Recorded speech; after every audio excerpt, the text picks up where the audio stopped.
안녕하세요. 구름이입니다.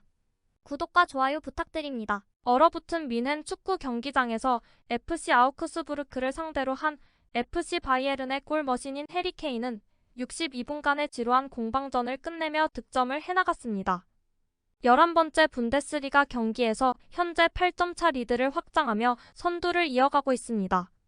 해리 케인은 두 번의 페널티킥과 추가 시간에 침착한 터치와 헤딩골로 오늘의 선수로 극찬을 받고 있습니다. FC 아우크스부르크와의 경기에서 3골을 넣은 후 바이에른 뮌헨의 해리 케인은 43경기에서 분데스리가 50골을 넣었습니다. 새로운 대회 기록이며 이 기록을 달성하기 위해 이렇게 적은 경기가 필요했던 선수는 없습니다. 바이에른은 연속 승리와 6번째 연속 클린시트 승리를 바탕으로 파리 생제르맹과의 챔피언스 리그 경기에 대한 기대감을 높이고 있습니다. 소파스코어에 따르면 김민재는 클리어링 1회, 가로채기 2회, 경합 3회 중 2회, 공중 경합 5회 중 3회를 성공했습니다. 패스는 120개 중 114회를 성공시키며 95%를 달성했고 키패스 2회, 롱패스 5회 중 4회, 드리블 패스 1회로 터치 127을 하며 수비 평점 최고점을 받았습니다. 오늘의 경기 후 김민재에게 혹평만 하던 언론이 의외로 칭찬을 했습니다. 무시할라는 절망했고 고레츠카는 발전했으며 수비수는 빛났다. 매우 세심하고 총 13번의 중요한 볼을 따내며 뮌헨 선수 중 그보다 많은 볼을 따낸 선수는 없었습니다. 김민재는 빌드업 플레이도 강화했습니다. 우파메카노는 이웃인 김민재보다 눈에 띄지 않았지만 여전히 견고합니다. 김민재에게도 이런 식의 평가나 좀 더 심각한 평을 했었습니다. 김민재와 함께 밀어붙이며 수비적으로도 실점을 허용하지 않았습니다. 프랑스 센터백의 지휘력 있는 퍼포먼스. 이번 시즌 23번째 경기 선발 출전, 여전히 건재한 기량을 과시했습니다. 때때로 드리블까지 선보이며 오프닝을 장악했습니다. 수비적으로도 흠잡을 데 없는 모습을 보여주며 뮌헨 수비진의 침착함과 안정감을 불어넣었습니다. 우파메카노와 함께 패스에 주력했습니다. 오늘 저녁 바이에른의 페널티 지역에서는 소위 공격수로 불리는 원정팀 선수들을 찾아볼 수 없습니다. 강력한 포지셔닝과 태클에 능숙하고 항상 경계심을 늦추지 않습니다. 진짜 괴물 같은 퍼포먼스를 보이고 있습니다. 파블로비치와 파리냐가 빠진 상황에서 고레츠카는 기회를 잡았고 설득력 있고 자신감 넘치는 경기력을 보여줬습니다. 공격에 대한 기조를 거듭 세우며 넓은 가슴으로 후방에 굳건히 서 있었습니다. 득점 기회는 여러 번 있었지만 마지막 몇 퍼센트를 채우지 못했습니다. 케인의 득점을 위한 훌륭한 준비 작업을 하며 좋은 성과를 만들었습니다. 팬들은 한국 수비수의 향상된 성과에 점차 익숙해지고 있지만 김민재가 선발로 나선 모든 경기에서 수비 능력은 꾸준히 향상되고 있습니다. 오늘도 다르지 않았습니다. 김민재는 결정적인 리커버리, 클리어링, 가로채기를 선보였습니다. 잉글랜드의 스트라이커가 또다시 해트트릭을 달성했습니다. 케인은 해트트릭을 기록하며 자신의 기록에 추가했고 더 이상 아무도 놀라지 않았습니다.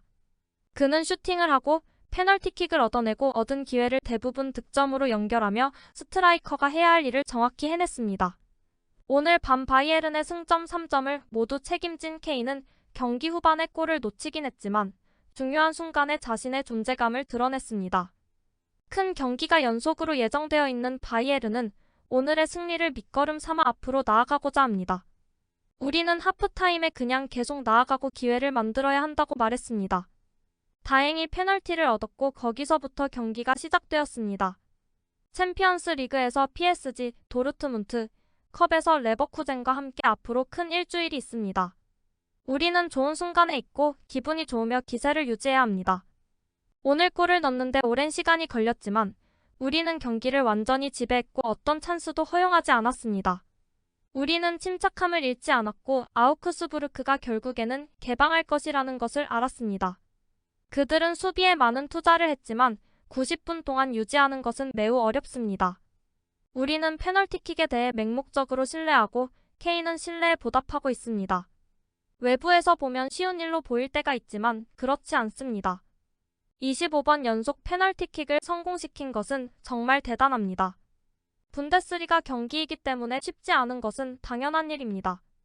33번에 슛을 했고 종종 상대편 박스에 있었지만 상대편 박스에 있을 때 페널티를 받는 건 당연합니다. 오늘은 특히 A매치 이후에 중요한 승리였고 이제 PSG에 온전히 집중할 겁니다.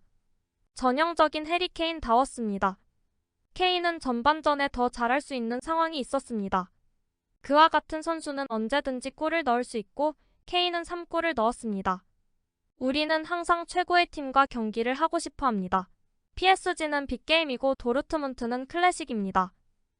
하지만 초점은 항상 다음 경기에 맞춰져 있습니다. PSG 경기에 임할 때 신선함을 유지하는 것이 중요합니다. 오늘의 승리로 자신감을 키울 수 있습니다. 헤네스는 저보다 경험이 많기 때문에 더 잘 알고 있을지도 모릅니다. 하지만 제 임무는 다음 경기를 준비하는 것입니다. 저희는 지난 시즌에 72점을 따서 3위를 차지했고 지금은 동기부여와 갈증이 많습니다. 저는 순위표를 보지 않고 지금 몇 점을 얻었는지도 모릅니다. 저에게는 중요하지 않습니다. 저는 그저 경기마다 우리의 성과가 더 좋아지기를 바랄 뿐입니다. 선수로서 어떻게 반응하느냐에 달려 있습니다. 레온만의 문제가 아니며 시즌 후반에 중요해질 다른 선수들이 있을 가능성이 높기 때문에 좋은 이야기입니다. 우리는 항상 스쿼드에서 경쟁을 원한다고 말했고 그것이 바로 지금 우리가 가진 것입니다. 팬들은 고레츠카의 활약이 전혀 뜻밖이고 우파메카노와 김민재에게서 안정감을 느끼고 있다고 합니다. A매치 이후 힘든 경기였지만 결과에 만족합니다. 고레츠카를 의심한 적이 없습니다.